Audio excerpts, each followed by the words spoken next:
कोई ऐसा टॉपिक जिससे शॉर्ट क्वेश्चन आए तुम्हारे फाइनल एग्जाम्स में, यार पता लग जाए ना तो मजा ही आ जाए। तो आज एक ऐसा ही टॉपिक मैं लेके आया हूं तुम लोगों के लिए साइंस इन 7 के 4th एपिसोड में। कोई भविष्यवाणी या पेपर लीक करके नहीं बता रहा हूं यार, एक्सपीरियंस से, क्योंकि पिछले 4-5 साल से आता रहा है यही सीन रहा है, तो इस साल भी रहेगा ये मैं कह सकता हूं। तो भाई स्टार्ट कर देते हैं बिना देर करे। तो आज हम पढ़ने वाले हैं image formation by concave mirror. और स्टार्ट करने से पहले एक छोटी सी चीज, यार कम से कम 2 रेज की जरूरत होती है हमें इमेज बनाने के लिए। 4 स्पेशल रेज हमने सीखी थी ना, उन्हीं में से 2 रेज का इस्तेमाल कर लेंगे। अब हम कॉनकेव मिरर के केसेस में 6 केस पढ़ने वाले हैं, एक एक करके देख लेते हैं। सबसे पहले हमने ऑब्जेक्ट को रख दिया इन्फिनिटी पे। इन्फिनिटी यानी इतनी दूर कैसे रख दिया यार? इन्फिनिटी का यहाँ पे सीधे रिलेटिव में मतलब ये है कि इसके फोकल लेंथ या इसकी रेडियस ऑफ कर्वेचर के कंपैरिजन में रिलेटिव में दूर। अगर ये 10 सेंटीमीटर है तो लेट्स से वो हमने 4 मीटर पर रख दिया। तो इस तरह से हमने इन्फिनिटी पे जब ऑब्जेक्ट रख दिया तो इन्फिनिटी के ऑब्जेक्ट से जो रेज आती है ना वो हमेशा पैरेलल टू प्रिंसिपल एक्सिस ही आती हैं।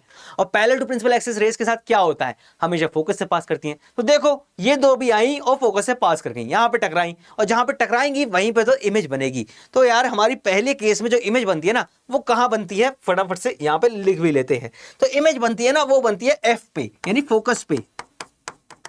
इमेज का साइज क्या रहता है यार? देखो बिल्कुल जहां पे प्रिंसिपल एक्सिस है वहीं पे टकरा रही है, यानी कि बिल्कुल बहुत पॉइंट साइज रहने वाली है, यानी हाईली डिमिनिश्ड या पॉइंट साइज दोनों ही लिख सकते हैं हम।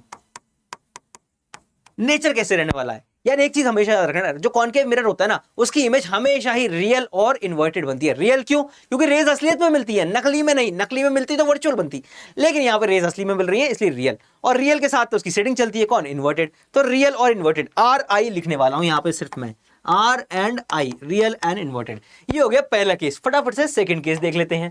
सेकंड केस क्या है? ऑब्जेक्ट को थोड़ा सा नजदीक ले आ रहे हैं, नजदीक यानी कि बियॉन्ड सी जाके रख दिया हमने। यहां से भी 2 रेज निकाल दी, पहली प्रिंसिपल के एक्सिस के पैरेलल जो फोकस से पास कर गई, दूसरी जो सी से पास कर रही थी।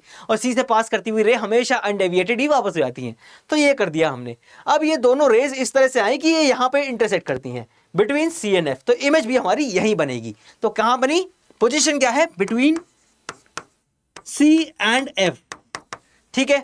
अब देखो भाई नेचर कैसा है, उल्टी सर के वाली तो बन रही है ना, सर ऊपर सर नीचे पैर ऊपर ऐसा बन रहा है, क्योंकि देखो इसके सर की इमेज यहां बन रही है तो इसके पैर की इमेज जो यहां थी, ऑब्जेक्ट यहां था, वो इमेज यहां हो गई। तो ये सर के बल यानी रियल और इन्वर्टेड रहने वाला है।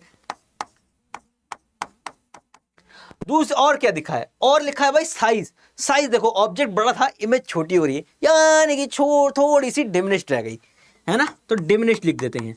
डिमिनिश्ड, स्मॉल, कुछ भी बोल सकते हो तुम लोग, ठीक है। ये हो गया सेकंड केस।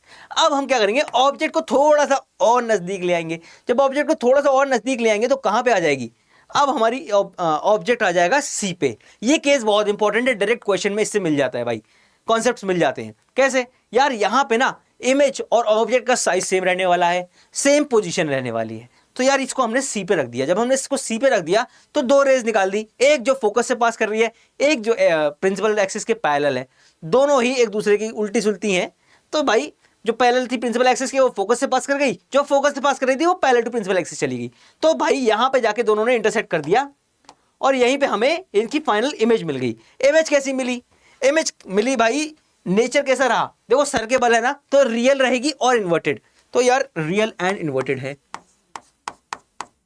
और साइज यार सेम साइज है, देखो ना जितना बड़ा ऑब्जेक्ट उतनी बड़ी इमेज, तो सेम साइज है।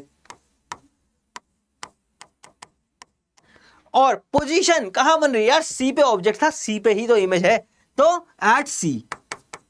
इसको तो याद कर लेना, ये केस बहुत इंपॉर्टेंट है। अब देख लेते हैं फोर्थ केस। फोर्थ केस में क्या होता है? ऑब्जेक्ट को और नजदीक ले आते हैं, नजदीक यानी कि अब सी और एफ के बीच में रख देते हैं। अब यहां पे भी 2 रेज बना देते हैं। 2 रेज कैसे? एक पैरेलल टू प्रिंसिपल एक्सिस पीछे चली गई, फोकस से पास करती हुई, दूसरा सी से पास करती हुई बिल्कुल अनडेविएटेड चली गई। ऊपर तो कहीं नहीं मिलेगी, लेकिन नीचे जहां पे एक पॉइंट पे जाके मिल जाएंगी, और जिस पॉइंट पे मिलेगी उस पॉइंट पे हम अपनी इमेज बना लेंगे। और वो कैसी बनेगी? वो भी सर्केबल बनेगी, यानी कि रियल और इन्वर्टेड बनेगी। और देख रहे हो साइज, देख रहे हो इमेज बड़ी है, ऑब्जेक्ट छोटा था, यानी कि इनलार्ज्ड हो गई इमेज। पोजीशन कहां बन रही है यार? सी के पीछे बन रही है, दिख रहा है ना साफ साफ, तो बियॉन्ड सी बन रही है। इन सब में एक पैटर्न है जो कि मैं तुम्हें एंड में बताऊंगा। ये हो गया फोर्थ केस। अब देख लेते हैं फटाफट से फिफ्थ केस। फिफ्थ केस में ऑब्जेक्ट को और नजदीक ले आते हैं, और नजदीक मतलब अब फोकस पे लाके बैठा देते हैं। पहला केस याद करो, जहां पे ऑब्जेक्ट इन्फिनिटी पे था, उससे रेज आ रही थी और इमेज बन रही थी फोकस पे। यहाँ पे इमेज ऑब्जेक्ट फोकस पे है, इमेज बनेगी इन्फिनिटी पे। कैसे? देखो, दो रेज निकाल दी, एक पैरेलल टू प्रिंसिपल एक्सिस, दूसरा जो कि सीधे पोल पे इंटरसेक्ट कर रही है, इंसिडेंट कर रही है, आई इक्वल टू आर करेगी। याद करो वो स्पेशल रे मैंने बताई थी जो आई इक्वल टू आर करती थी, और ये सीधे पैरेलल चली जाएंगी दोनों। और पैरेलल रेज कहां मिलती हैं? तुम्हारा उसका रास्ता कहां मिलेगा? कहीं नहीं, ये भी कहीं नहीं मिलेंगी, तो ये चलती चली जाएंगी, और चलती चली जाएंगी तो पोजीशन ऑफ इमेज कहां रहेगी? At infinity. ठीक है, साइज कैसा रहेगा? देखो, जितना दूर जाएंगी प्रिंसिपल एक्सिस से उतना नीचे जाएंगी और साइज उतना ज्यादा बढ़ेगा, यानी कि हाईली इनलार्ज या हाईली मैग्नीफाइड, कुछ भी बोल लो इन्हें, हाईली मैग्नीफाइड लिख दिया मैंने। ठीक है, और देखो नीचे तो रहेगी ना प्रिंसिपल एक्सिस से, तो इन्वर्टेड भी रहेगी, इन्वर्टेड रहेगी तो रियल भी रहना ही पड़ेगा, तो रियल एंड इन्वर्टेड।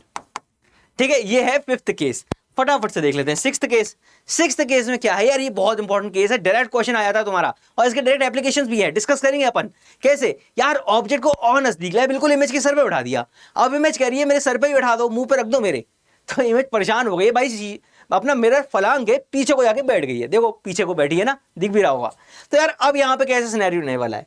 देखो, दो रेज निकाल दी, एक पैरेलल टू प्रिंसिपल एक्सिस जो फोकस से पास कर गई, एक जो सी से पास कर रही थी पीछे की तरफ। तो ये डाइवर्जिंग है, डाइवर्जिंग रेज कभी नहीं मिलती, इनको हमें मिलाना पड़ेगा। कैसे? पीछे एक्सटेंड कर दिया, यानी मिरर के पीछे ले गए, मिरर के पीछे ले गए तो यहाँ पे जाके ये मिल गई, और ये बन गई हमारी वर्चुअल इमेज। वर्चुअल यानी रेज हमारी नकली मिल रही है, नकलियत में मिल रही है, असलियत में नहीं मिल रही, इसलिए है वर्चुअल। वर्चुअल होती है तो इरेक्ट तो होती है, देखो ना सीधी सीधी है, तो वर्चुअल एंड इरेक्ट।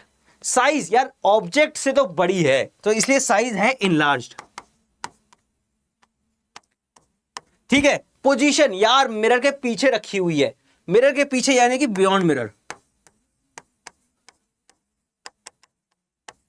यार डेंटिस्ट तुम्हारा दांत देखता है ना, तो वो केस यही वाला होता है, इसी तरीके से देखता है। डिस्कस करेंगे इसको अच्छे से।